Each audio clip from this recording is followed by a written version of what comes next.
Tapi selama 3 bulan, paling lama itu 3 bulan itu kan majikan itu perlu nulis surat apa enggak gitu loh. Ya lebih baik untuk antisipasi ya tulis surat saja. Soalnya takutnya nanti di imigrasi kan ditanyain kok lama gitu. Betul ya lebih baik ditulis saja suratnya kan lebih enak toh. Iya. Lah kenapa kok pulang lama Dok? Kan sebenarnya aku mau pulang terus, tapi majikanku kan nggak boleh. Terus ya udah kamu tak kasih waktu setengah tahun pulang, habis itu balik. Terus aku nggak kalau gini aja aku tak cuti 3 bulan tapi aku balik sini habisin kontrak 1 tahun, gimana boleh nggak katanya. Terus nggak popo gitu. Lah ya kenapa kepingin pulang terus? Sudah siap di Indonesia atau seperti apa atau bagaimana? Sebenarnya aku udah lama di sini, Miss. Berapa tahun? Aku dulu pernah telepon. Iya. Kamu pernah curhat, Mak? Pernah curhat. Tahun 2005 aku kesini waktu majikan. Wes merasa bosen? Udah merasa bosen dengan Hongkong? Enggak merasa bosen, ya senang, cuman maksudnya pengen istirahat dulu. Nanti kalau di rumah kira-kira nggak ya kesini lagi gitu. Oke. Kalau bisa gitu sih, cuma maksudnya pengen istirahat dulu gitu. Iya juga sih, karena kalau terlalu lama di Hongkong kan modelnya kayak gitu-gitu terus toh, kerja. Mis, aku tahu temanku semua udah pada pulang. Tapi kan temanku punya suami, Mis, aku nggak punya. Punya orang tua, nggak punya suami, jadi kan ibarat bebas gitu, mau pulang mau apa. Nanti kalau di rumah udah nggak kerasan pengen balik ya balik gitu. Lah kamu orang mana? Orang Trenggalek. Orang Trenggalek. Lah dan kamu belum menikah? Umur berapa kamu Dok?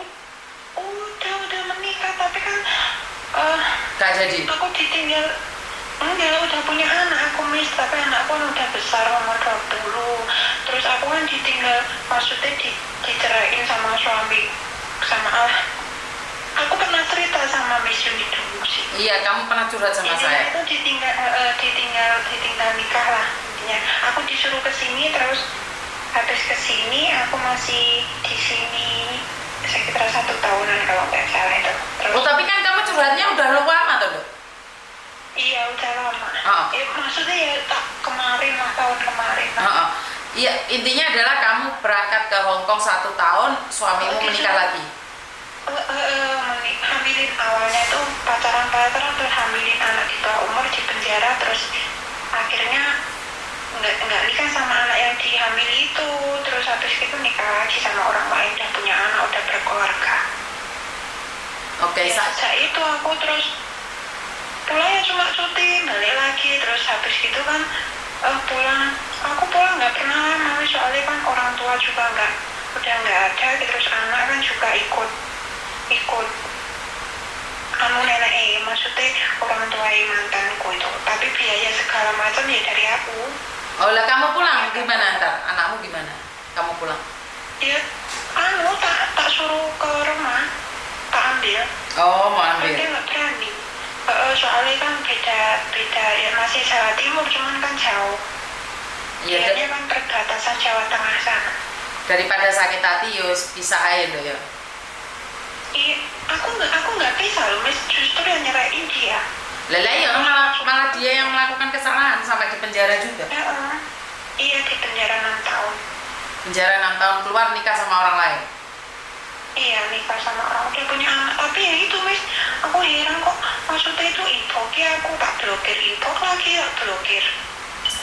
Jadi dia masih nyari kamu sampai saat ini? Iya, sampai itu dia itu sampai tanya-tanya ke anakku, ibu kamu tuh gimana sih, mau tak tanyain kabar aja kok nggak mau balas katanya. Sampai dibilangin sama anaknya, kamu tuh gimana sih Pak, kamu udah punya istri, kamu tuh gagal move on ya. Beda ya, mungkin istri-istri di luar negeri masih tetap cantik dan tetap muda, dia masih ngarepin tapi sudah terlambat lagi. Aku tuh sampai nggak tahu, Miss, ya mungkin karena sakit hati atau gimana ya. Jangan kan lihat orangnya, dengar suara nih, rasanya itu darah tinggiku naik loh, Miss. Berarti kamu masih ada dendam? Jadi aku tuh gimana ya, sebenarnya sih kalau dibilang dendam ya nggak dendam ya, cuma aku tuh maksudnya tuh dia jangan pernah mengusik, jangan pernah datang lagi di kehidupanku gitu loh Miss. Tapi dia itu kok masih mengganggu gitu, jadi aku masih mengganggu. Iya, jadi aku tuh kan aku di sini tuh kadang kalau libur kan sama aku kalau sama keponakannya itu di sini kan dua tuh. Itu aku sama dia tuh kermes. Dia tuh sama aku juga udah kayak adik kakak gitu. Tapi kalau sama keponakannya itu tahu kalau aku tuh udah ibaratnya itu nggak mau, maksudnya itu nggak mau ya dibilang. Intinya itu aku nggak mau urusan sama mantanku itu. Tapi kalau sama keponakannya sih, soalnya kan aku sama keluarga nih, sama keponakan itu kan nggak ada masalah gitu loh. Kalau masalahku kan sama mantanku itu gitu. Cuman intinya kan dia udah punya keluarga baru dan aku pun ya aku tak menikmati aku tanpa dia selama ini, dia meninggalkanku selama ini. Maksudnya itu ya jangan mengusik aku nggak mengusik dia kan, maksudnya biar aku bahagia dengan caraku sendiri, dia pun juga begitu. Tapi masalah dia mau kasih uang ke anak, aku nggak mau tahu Miss. Pokok intinya anakku sekolah, maksudnya anak dari anakku sekolah, apa biaya segala macam, aku ya itu kan tanggung jawab orang tua. Cuman kalau masalah ikut campur gini-gini kehidupan masing-masing, aku nggak mau, maksudnya gitu loh Miss. Iya, saya paham sekali, karena kalau perempuan sekali disakiti itu akan pergi tanpa meninggalkan jejak. Bener nggak sih? Setuju nggak sih? Soalnya aku dulu kesini kan disuruh dia sama mertua. Pokoknya keluarga dia tuh nyuruh aku kesini dari kedua mertuaku, terus kakak dia sama dia tuh nyuruh aku kesini tuh buat bayar utang nih. Kamu keluar negeri disuruh keluarga untuk bayar utang, tapi setelah kamu ada di sini 1 tahun, kamu ditinggalkan. Iya, udah. Sebenarnya belum sampai 1 tahun loh Miss. Aku di PT baru 1 bulan setelah habis UJK itu, dia tuh udah main perempuan. Tapi kan aku waktu itu kan mikir anak tuh Miss. Oh, ini teman-temanmu ada yang ngomong karena kamu belum nikah mungkin dikira dia gagal move on, Mbak. Ini aku udah nikah, waktu aku kesini tuh anakku umur 2 tahun. Bukan, kan ngerti maksudku, karena kamu nggak nikah lagi, jadi mantan suamimu itu mengira bahwa kamu itu gagal move on gitu loh. Dengar satu cerita nggak kalian? Ini saya nggak tahu di Hongkong kalian dengar satu cerita nggak? Kemarin ini ada salah satu istri memotong burungnya suami. Nggak tahu Miss aku. Oke, jadi si suami ini sudah 11 tahun menikah dan selama setahun kemarin istrinya hamil 3 bulan. Mulai istrinya hamil 6 bulan itu perubahan, suaminya itu berubah sampai dia melahirkan. Terus kemarin beberapa hari yang lalu suaminya tuh ngomong sama istrinya bahwa dia punya selingkuhan dan sedang hamil. Nah, istrinya bilang kalau kamu mau menceraikan saya nggak apa-apa. Tapi si cowoknya nggak mau. Terus setelah itu kalau kamu nggak mau menceraikan aku, tinggalkan selingkuhanmu. Tapi suaminya nggak mau juga, suaminya nggak. Akhirnya si cewek nangis-nangis, si suami minta restu supaya menelpon selingkuhannya yang hamil ini. Oh ini otak saya nggak paham kenapa laki-laki menyakiti dan menyuruh perempuannya untuk melakukan sesuatu yang menyakitkan. Setelah itu si istri nangis tapi tetap telepon selingkuhannya dan mengatakan merestuinya. Setelah mereka tidur bareng, setelah tidur bareng istrinya subuh itu terbangun. Setelah dia terbangun nangis dan dia bertanya kenapa suamiku seperti ini, kayak ada sesuatu yang tidak terima dalam hatinya. Dan dia ambil cutter, dipotonglah itu burung. Kalau aku Miss, kalau aku dulu kan sebenarnya habis waktu di PT 1 bulan setengah itu habis UJK kan aku minta cuti tuh. Waktu itu aku kan waktu minta pulang, tapi kan harus ninggal jaminan kan di PT. Tapi suamiku kan nggak mau kasih jaminan. Sampai teman-temanku di PT itu yang bantuin, ada yang ngasih 20, ada yang apa. Tapi kalau aku kembali ke PT kan uang kembali gitu kan. Nah, waktu aku pulang ke rumah itu suamiku udah main sama perempuan, ya pasti dia surat-suratan lah, ya pokoknya nggak pernah di rumah. Aku nemuin surat, pokoknya intinya surat itu ada tulisan dia itu, si perempuan itu bilang gini, Miss, aku tahu Mas kamu udah punya anak, udah menikah, bahkan istri kamu mau kerja ke luar negeri, aku nggak masalah. Yang penting nanti kita ada hubungan, kita menikah, pokok intinya dia itu mau menikah gitu kan, Miss. Intinya itu si selingkuhannya. Aku kan bilang, terus aku kan bilang, aku kan nemuin surat itu tak baca, Miss. Nah, terus aku kan bilang sama mertua saya, sama kakak perempuan di mantanku itu bilang gini, kamu ngapain nangis-nangis gitu kan? Bu, tolong nasehatin itu anak ibu, aku bilang gitu. Katanya salah paham, enggak, suami kamu tuh gini. Yang namanya orang tua ya begitu. Aku sih nggak masalah itu, Miss, nggak ada permasalahan. Sampai mungkin aku setelah lanjut masuk inti itu mungkin kecewa atau gimana ya. Terus aku bilang gini sama suamiku tuh, Mas, kalau emang aku tolong kamu ajak perempuan itu ke sini mumpung aku masih di rumah. Wah, aku pengen ketemu sama, aku bilang gitu, Miss, aku pengen ketemu sama dia, aku pengen tanya sama dia di depan kalian, di depan orang tua, mumpung aku di sini, aku mau tanya, apa benar kamu cinta sama suamiku? Kalau emang dia benar-benar cinta, tak nikahin saat ini juga. Aku tak mundur. Aku bilang gitu, Miss, soalnya apa ya? Mungkin karena kadang terlanjur sakit hati atau gimana, aku nggak tahu, Miss. Intinya aku mau mundur gitu. Terus dia kan, kamu salah paham, itu salah paham. Ya udah, itu, Miss, aku di rumah 3 hari 2 hari 3 nggak makan, nggak mandi, nggak apa, Miss. Aku jengkel sama itu. Terus habis gitu aku balik ke PT, aku terbang sih. Sebenarnya aku mau bisa waktu bisa turun habis PAP, Miss. Dia bilang katanya dia mau nikah. Terus aku diem, Miss, namanya di PT kan banyak orang kan, aku nggak mau kan berantem rame-rame gitu. Aku dulu tuh disuruh ya pokoknya diem manut gitu loh, Miss. Aku duduk orangnya itu kayak orang okon gitu loh. Tapi ya pikirku kan nggak apa-apa, wis biarin, yang penting kalau apapun yang terjadi, wis bagaimanapun juga dia tetap suamiku gitu kan.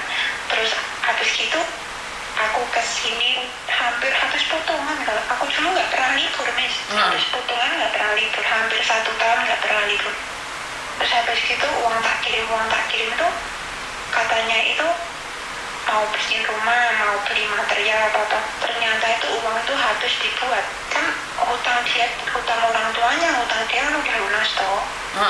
Katanya tak kirimi lagi itu, katanya mau bikin rumah gini. Ternyata aku itu cuma biayai orang selingkuh, intinya gitulah. Ternyata dia itu selingkuh nggak cuma 1-2. Aku sampai bilang, aku sudah lelah sama sikap kamu seperti ini. Sampai dia bilang, aku minta maaf, mungkin aku kilaf atau gimana. Enggak, cuma sekali 2 kali, Miss. Terus dia bilang gini kan, kalau tak ulangi lagi, aku berani kecelakaan, tabrak mobil. Bener, Miss, ternyata ditabrak mobil beneran. Aku nggak tahu loh waktu dia ditabrak mobil itu, aku nggak tahu. Aku diceritain sama adiknya di sini tuh, keponakannya itu kan bilang, Mbak, kamu nggak telepon masih, tahu kenapa? Anakmu suamimu habis ditabrak mobil kecelakaan, dibawa ke Jawa Tengah, rumah sakit Sragen sana. Oke, ini teman-teman ada yang nanya nih, obat sakit hati hanya waktu dan uang, bener nggak? Ya sebenarnya sih mungkin kalau aku tuh terlalu sering digituin, Miss, mungkin ya. Nah iya, makanya obat sakit hati itu hanya waktu dan uang. Waktu ya, benar. Oke, ini terus habis gitu kan sampai bertahap. Aku waktu ada masalah itu nggak pernah cerita sama keluarga aku, Miss. Soalnya kan waktu itu kan aku cuma ada bapak kan, kalau ibu pun udah nggak ada waktu aku umur 6 tahun. Tinggal bapak kan, aku nggak mau sampai bapakku kepikiran atau gimana. Nah, sampai aku di sini sekitar tahun 2008, dia itu bilang minta, aku pernah pokoknya kalau masalah cuma maki sajian apa itu sudah makananku hari-hari, Miss. Wah. Gara-gara dia minta uang nggak tak kasih itu. Kan yang terakhir itu dia minta uang mau dibuat proses ke Malaysia, katanya kan minta uang 6 juta. Aku bilang, dia bilang gini, Dek, kalau minta itu gini, Miss, bisa nggak bisa harus sekarang juga, bisa nggak bisa sekarang juga gitu, Miss. Wah. Terus kan gini, aku mau ke Malaysia, kamu kirimin aku uang 6 juta. Kalau kamu habis kirim, kamu mau tinggalin aku nggak apa-apa gitu, Miss. Terus aku gini, aku enak banget kamu. Ya kalau kamu habis tak kirimi, aku nggak masalah kamu nggak ninggalin aku. Ya kalau kamu inget sama anakmu, kalau enggak, terus aku nggak bisa ngirimin, aku nggak ada duit, aku bilang gitu. Terus dia bilang, oh ya maaf ya, Miss ya. Dia bilang, kancok apa raimu, matamu, dasar wong wedok gak tanggung jawab nih wong lanang, gak iso mbagian nih wong lanang.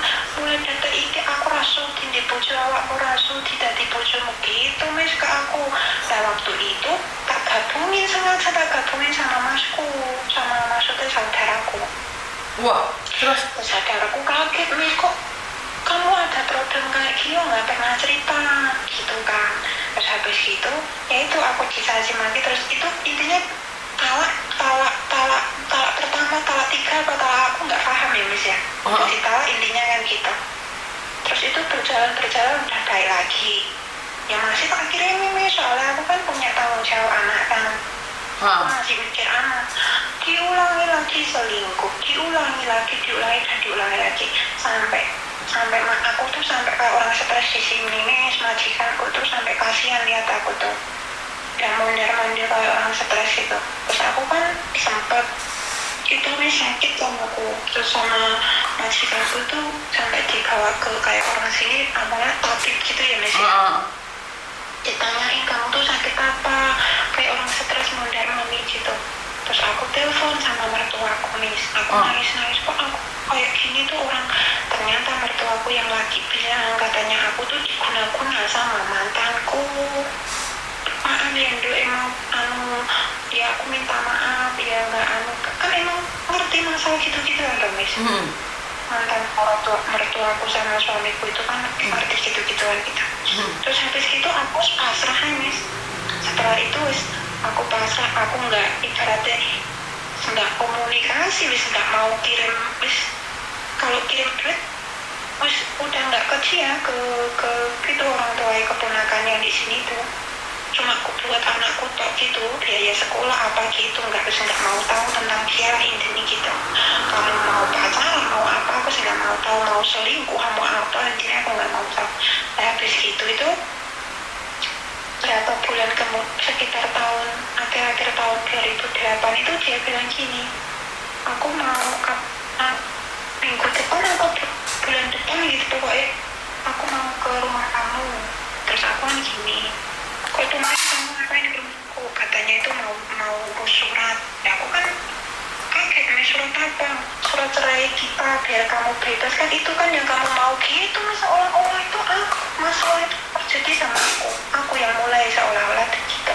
Jadi dia yang selingkuh, dia yang teriak. Oh, sangar ya. Katanya aku tuh mendolimi dia gitu. Mentang-mentang aku udah di sini, udah punya duit, terus aku tuh seolah-olah itu dia selingkuh gini apa gitu itu karena aku, katanya gitu. Oh, terus habis itu dia yang melakukan tapi dia yang teriak.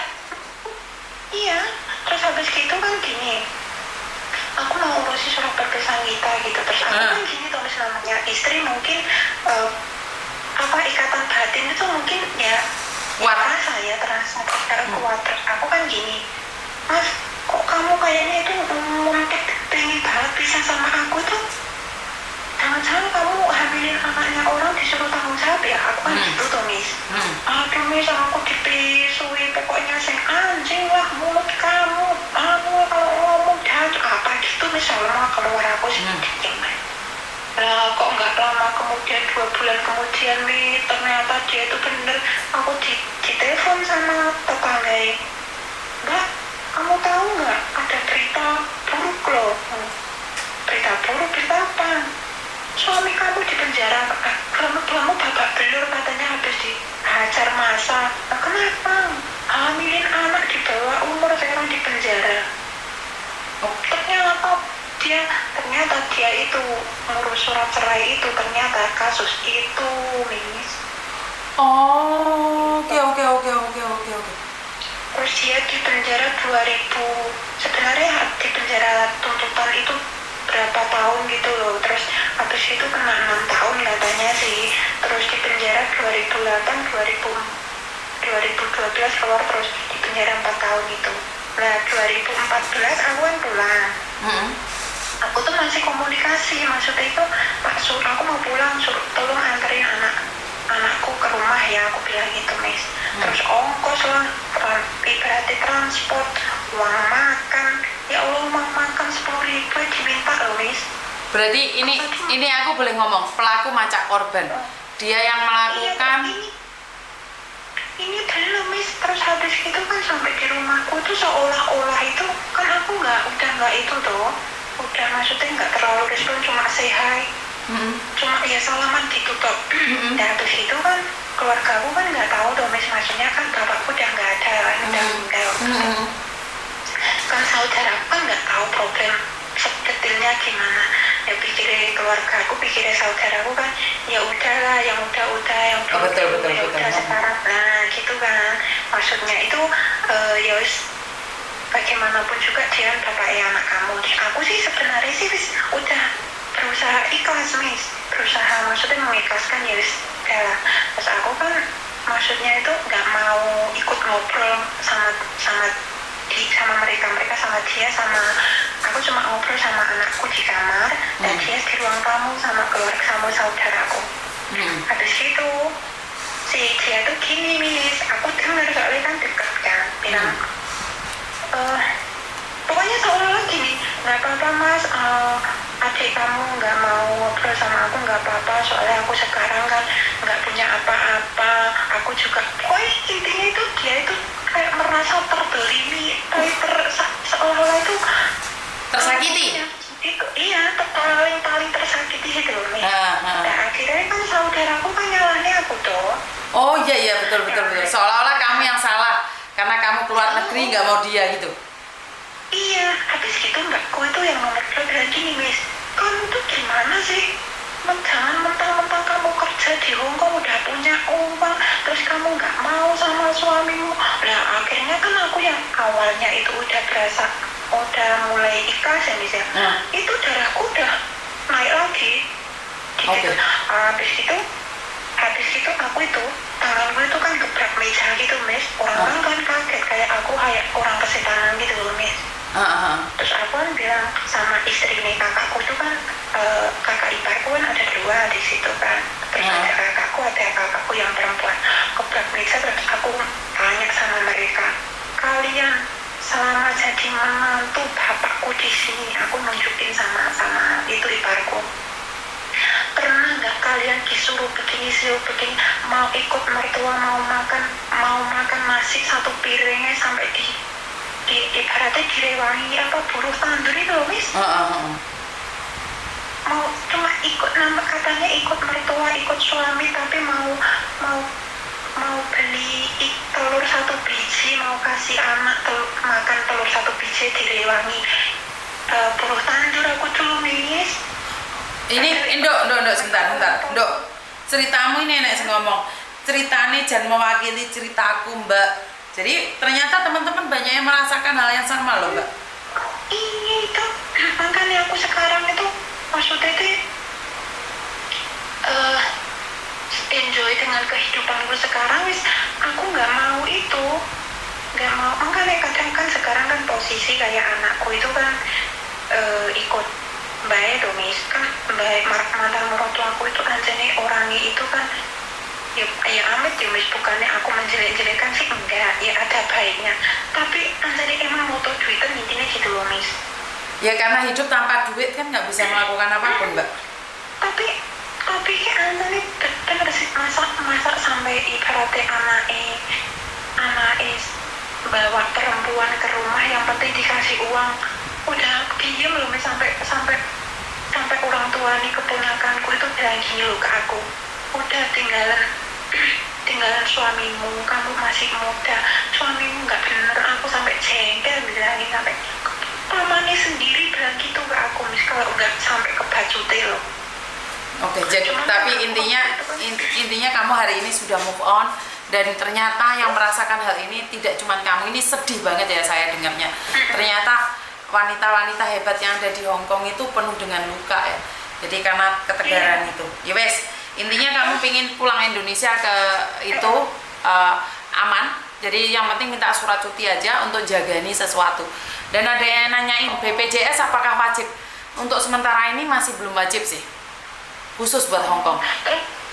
Mas Yuli sekarang posisi di Indo ya? Betul, baru kemarin saya terbang. Oh, itu gimana, Miss? Itu apa bagasi itu? Di Surabaya aman sih, nggak ada masalah Surabaya. Oh, alhamdulillah. Soalnya aku bulan depan kan mau pulang. Surabaya aman, karena saya sendiri terbang, nggak ada pertanyaan. Saya barengan sama teman-teman yang dari Taiwan juga, jadi aman. Oh, ya, alhamdulillah. Ya, terima kasih ya, Miss. Makasih waktunya. Oke, terima kasih. Oke, terima kasih ya sayangnya. Tetap semangat. Terima kasih. Yuk, bye-bye. Oke teman-teman, inilah yang terjadi. Memang seringkali dikatakan ancam videomu mau disebar, katanya dimajikan. Kasihan mbaknya. Kasusnya sama yang Miss Unisher. Oke, intinya adalah kita tersakiti, kita yang dizolimin, orang lain yang macak seolah-olah kita yang menyakiti, dan dia berleha-leha kita membiayai hidup laki-laki untuk pacaran. Ini miris sekali ya. Saya pribadi merasa sangat miris sekali. Saya sebagai perempuan merasa sangat miris sekali. Ternyata di luar sana itu ada laki-laki yang dengan sengaja menyuruh istrinya ke luar negeri agar dia bisa mencari perempuan-perempuan lain. Ini menyedihkan sekali, dan ternyata dari komen-komen kalian semua itu mengatakan bahwa mewakili kalian. Bahkan kalian tidak ingin mendengarkan cerita ini karena hampir sama dengan kalian. Ya, itu adalah kehidupan, Mbak. Karena saya selalu katakan banyak sekali yang dalam konten ini cerita nyata.